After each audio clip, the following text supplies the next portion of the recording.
On behalf of the Red Lion Chambers Fire Law Team, it is a privilege to introduce you to Karen Galloway. Karen is the solicitor for the local authority that prosecuted in the case of Foster. This was undoubtedly the most important fire law prosecution of 2013. She will tell us about the start of the prosecution and her involvement in this difficult and in the end extremely successful case. Karen Galloway, you are a solicitor at North Yorkshire County Council and you are the prosecuting solicitor in the case of Foster. That's right. How did you come about being instructed to prosecute in that case? Well, I work for North Yorkshire County Council. We are a local authority and we undertake the legal work for North Yorkshire Fire and Rescue Service. As part of that arrangement, I undertake the prosecutions for the fire service because I have some experience of litigation, and so I tend to enjoy that area of work, and that's really why I get involved with the fire cases. And so you're instructed by David Watson. Mm-hmm. And what comes on your desk? What do you actually get given to decide whether to prosecute or not? Usually a bundle of papers that need looking at and identifying the requirements of the fire safety order. So for example, we would need to look at it to see if we could find who the responsible person is, and then look at the evidence to see what, if any, breaches of the articles have been breached. So you've got to look at the order and see if the evidence that you have satisfies all the requirements of the order for a prosecution.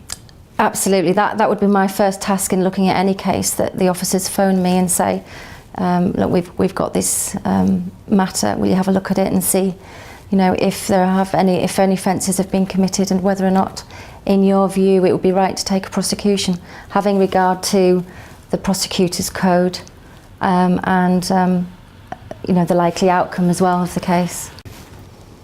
Your side of the prosecution related to the responsible person, yes, which is a term of art in itself. Yes. And how did you go about finding the evidence to show that Mr. Foster was the responsible person? Well, the officer who initially was involved with the case had lots of experience in investigating fires, and he knew pretty much straight away who the responsible person was. The difficulty we had is that the owner of the building was also a director of 2 private companies, and we then had to question all of those involved to see actually, was it the company that was responsible or was it the private individual? There were companies, there were company directors, there were builders, there was a local authority that was involved in the background. How on earth does one go about finding the right person to prosecute? All you can do really is go out and get the evidence, which is what the officers did, and then sift through that evidence and establish who you think the responsible person is. We obtained advice from a legal expert to assist us with this process, and because of the complications of the case, this did take longer than we would have hoped, and it was actually fairly I think we were quite a long way into the proceedings before we actually bottomed that, or the investigation, sorry, before we actually bottomed that issue. And then of course when we instructed yourself, you came in and had a look at that and just made sure that actually we were actually doing the right thing and going for the right person.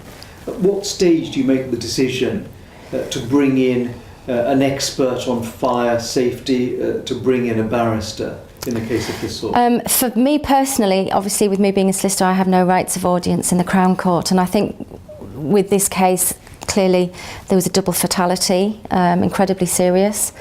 As far as the fire service are concerned, I think it's probably the most serious case that they've ever had to deal with.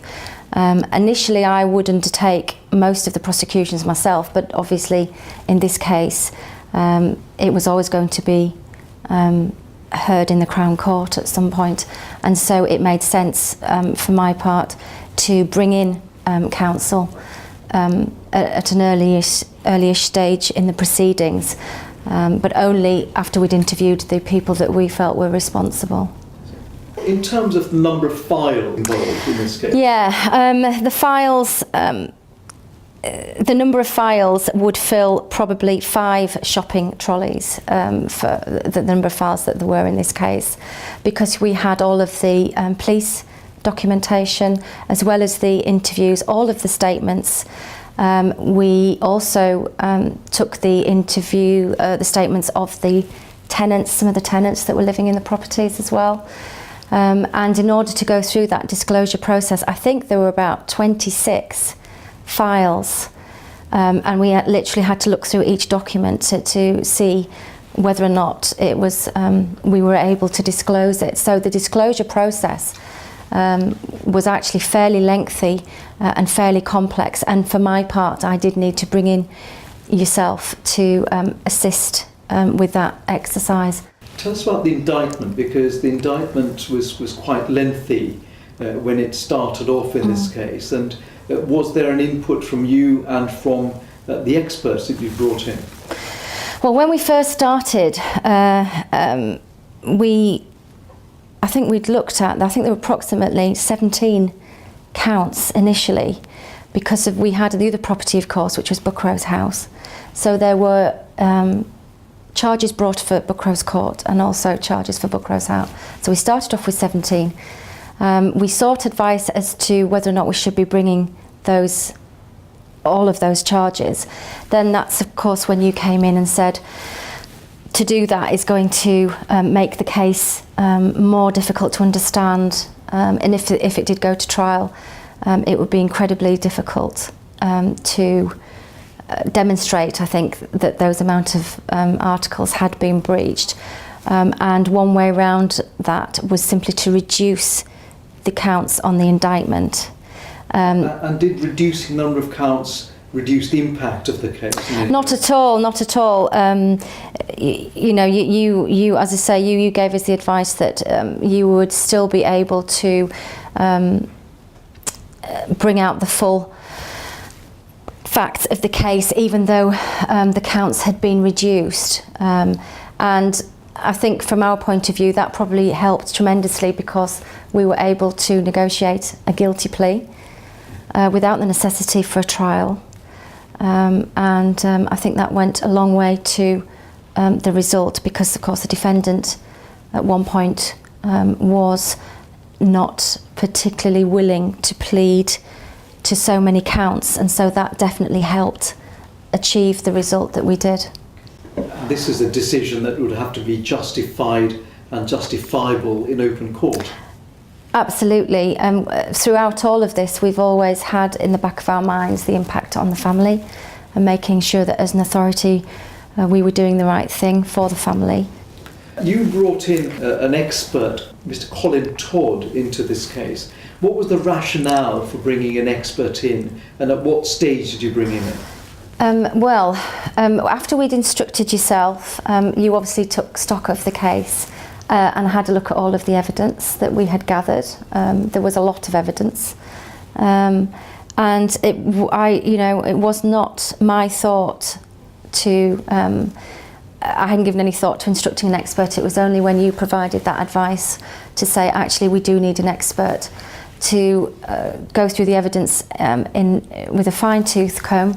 Clearly, this would actually help us elicit an early guilty plea. I think that's what the aim was, and obviously to give us an idea as to what articles we should pursue and the likelihood of success if we had to go to trial. I think the expert produced a fairly lengthy and detailed report.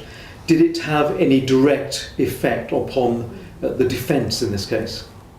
Oh yes, because I think without it we wouldn't have had we wouldn't have had the ability to negotiate and start to plea bargain with them, really. You know, when you've got an expert who is respected in the field of fire safety, any report that he drafts is going to hold some credence in the world of fire safety law, and I think because of his recommendations, I do think that went some way to getting this early guilty plea, because I think the defence would have realised that in actual fact they would have been defending the indefensible. How important was it to get the right barrister onto your team, and how early did you need this person? Incredibly important to get the right person. Fire safety is a niche area, and we took advice from an expert who recommended yourself, and we got you on board fairly quickly, I think, and you were able to take it forward. We needed somebody with fire safety background, but also somebody who had extensive experience in the area of serious crime, given that this case actually is fairly high profile, certainly the most important case that I've ever prosecuted for in terms of the Fire and Rescue Service. And in terms of the sentencing process at court after the guilty plea, I think the conviction and the sentence afterwards was something that was unusual in fire cases. Incredibly unusual. We had no idea actually that is the sentence that the defendant would have been given. We had thought that we might come away with either a fine. We certainly were not thinking of a custodial sentence. Such sentences are incredibly rare, and was obviously an indication of how serious the judge felt that this case was. And the offence clearly merited the penalty that was given to the defendant. A case of this size and importance, which results in such a positive result, does it have a knock-on effect in relation to other possible cases? Very much so. North Yorkshire Fire and Rescue have a good record of prosecuting cases. I think this sends out a message to property owners in the county that they have to take their fire precautions seriously, and I think it highlights the consequences of not doing so. The judge at the end of the sentencing process specifically commended 2 of your fire officers, but also in fact praised the prosecution of this case generally, and that must be some credit to you for having prosecuted and proceeded with this case over a number of years. Yes, well, it was 3 years. This case did take 3 years to conclude, and a great deal of hard work was carried out by all of the fire officers involved. That includes Station Manager Roy Ashman, who's retired, and also Dave Watson, Station Manager, who you've just heard from. Would you use the Red Line Chambers Fire Law team again for one of your prosecutions? Yes, we would. There are not many fire safety chambers around who have a dedicated team to assist us with cases. To be honest, I hope that we don't get another case like this, but if we do, then I would feel